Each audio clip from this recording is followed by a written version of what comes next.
Heating a tiny home with wood doesn't just give you warmth.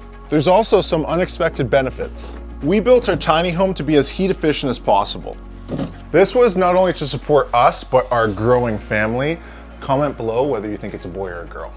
We did everything possible to keep the warmth in. From triple pane windows to spray foam insulation everywhere. We decided to use spray foam on all the walls, the ceilings, and the floor. And as many of you know, our wood stove is our primary source of heat all winter long. This is a good trick, by the way. If you want to clean your glass properly, wet a sponge or a paper towel, dip it some ash, and just give it a wipe and it comes right off. See, it looks great. But it's not our only source of heat. We also have in-floor heating across the entire ground floor of the tiny home. And we also have heating through our mini split heat pump. But this little stove is the workhorse that keeps us warm from November to April.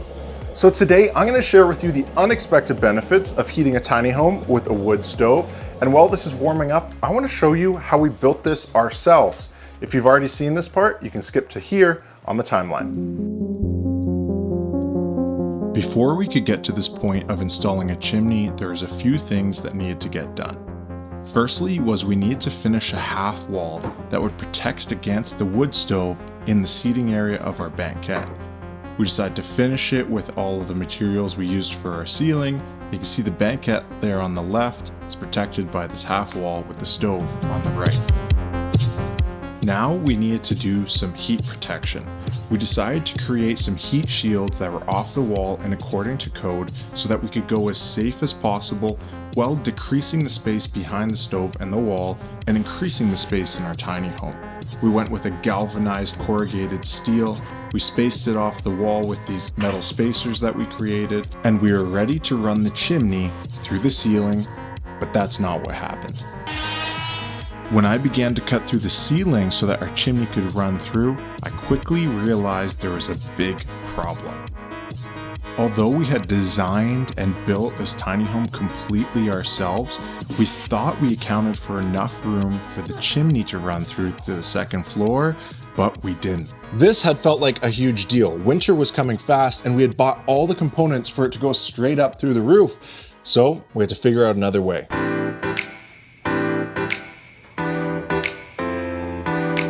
While we returned our original materials and decided on a new plan, we thought we should get the hearth done. We went with a steel hearth, pre-painted, something that would protect our floors. And because we had a wood stove that was freestanding, it would work a lot better than having to set up tile and do all that work. With that done and a new plan created, we decided to get to work. We were gonna go outside the house and go 90 degrees up. So we're gonna punch a hole out the side. This felt a little weird considering we had completely planned to go through the roof, but whatever, this is totally normal. Not only did we need a hole to exit out the side with the chimney, but we also needed a hole for our cold air intake to come in and feed air to our stove. That is completely necessary in this case because of how airtight our house is. The stove would be sucking air through the cracks of the house. Next, we needed to create the holes inside of our heat shield so that it could run through the wall properly. And after that, we had to make sure our cold air intake was done, as well as the flashing around the chimney pipe to protect it from burning down our walls. We went with a 90-degree kit for our insulated stove pipe, and that allowed us to shoot straight up beside the house. But these are designed so that they go right up against the house and through the eave, but we didn't want that. We wanted that little bit of offset.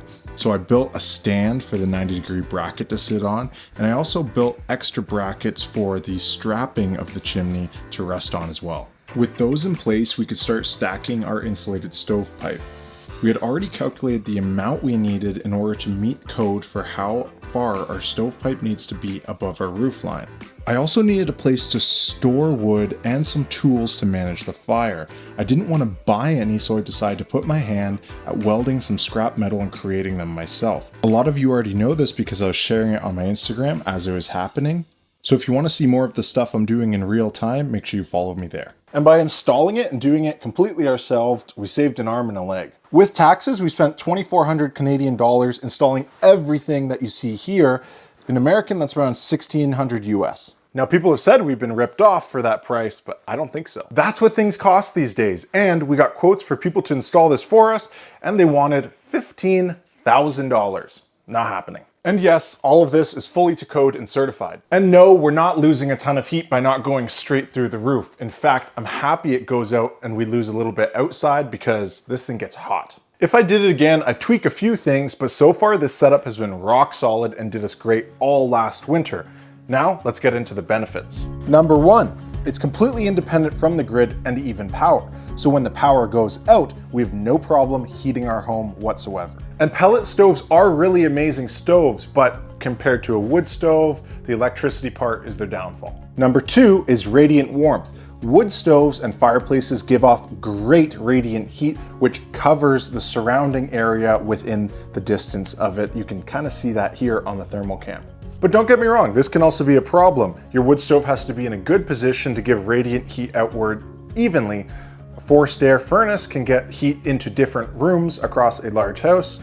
This, not so much. But because our tiny home is 600 square feet, it doesn't matter where we put the wood stove. We still get heat in the washroom, in the second bedroom, in the kitchen here, as well as up in our master bedroom without a problem. Number three is humidity control. Wood stoves do a really great job at producing dry heat, which fights off condensation in a small home. And anybody who's ever lived in small spaces knows that humidity can be deadly. And I don't just mean about your building. It can cause huge health issues because of the mold it creates.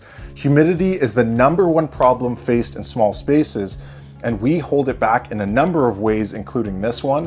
I'm producing a video on it right now about how to basically deal with mold and moisture and humidity in a tiny home, so make sure you subscribe for that. Number four is one that a lot of people don't really expect thanks to our sedentary lifestyles these days. It's gonna sound silly, but cutting, splitting, and stacking is built-in daily warmth. This is a big deal, especially for people who live in, say, the coldest places on Earth. It helps a lot to move your body and be collecting wood to build your fire. It warms you before the home. And to go with that is number five, which is a daily rhythm. It means you're up with the light, you're working to heat your home. You can see the work that you put in actually create something. It's grounding and gives you a goal. And again, that may sound silly, but it's important, especially these days, and it does make a big difference. It's also the perfect alternative to be able to cook as a backup, to be able to boil water or thaw your gear. I plan on making like a really cool DIY rack, something that can maybe flip up and it can dry hats and gloves and maybe even like full-length gear here. So if you have a good idea, make sure you comment it below because you probably know better than me. And the final benefit is that heating with a wood stove is actually a fairly low-cost method for heating once you're set up, of course. Here on the homestead, we have access to lots of wood. You actually don't need a ton of acreage to be able to harvest enough wood every single year for your home. All of this stuff has just fallen, by the way. It's all just fallen trees that have happened from the storms, and I go bucket up and collect it. But even if you're purchasing wood, it's still cheaper than other methods like gas heating or electrical. Of course, this depends on where you live. And by the way, 1/3 of the world still heats their homes with wood as a source of heat. I get so many comments on Reels saying, well, isn't wood done for? Aren't they outlawing heating your homes with wood? That's not true at all. Don't believe that. And to give you an idea of the cost, to heat our home from November to April until it's finally warm enough outside, we're gonna use around 2 bush cord of wood. And this season, I collected 4 bush cord of wood outside. And in total, all of my costs from buying gasoline and diesel and new chains and new spark plugs and parts that I needed to harvest that wood with our chainsaw and splitter, it costs us $150. So to heat our home all winter long, for 90% of the winter, we will cost around $75 Canadian, because there's gonna be days when we're not home, I have to use the mini split. But anyways, you get the idea, 75 bucks to heat our home is very good. And yeah, people will say, you're not factoring your time and your effort put in to harvest all that. You're right, but that's the benefit of heating with a wood stove. I see all of those skills I've acquired, I've seen all that effort and time I've put in as a benefit. I see what happens when I put my time and effort in. Now, if you're older and you can't do that physically. That's no problem. A lot of my friends down the road here, they buy wood, they have it stacked for them. They just go out on their porch and grab wood. There's no problem whatsoever with that. But if you don't even want to do that, then a wood stove isn't for you. And there's a reason for that, and that's no problem at all. There's so many alternatives for heating a home. I just see this as the number one right now, right here in our lifestyle, and there's no way we're turning back. I also get a ton of comments about the proximity of our wood storage to the wood stove. Totally valid. I absolutely get it. It's not ideal. This rack is amazing that I built. I absolutely love it. So are the tools. I use them all the time and they work super well. But I will admit it's not ideal to have wood storage like this, but there's only so much you can do in the tiny home. I do monitor it all the time. This never gets warm enough to even close to a concern for me. I'm trying to think of how I can better shield the wood.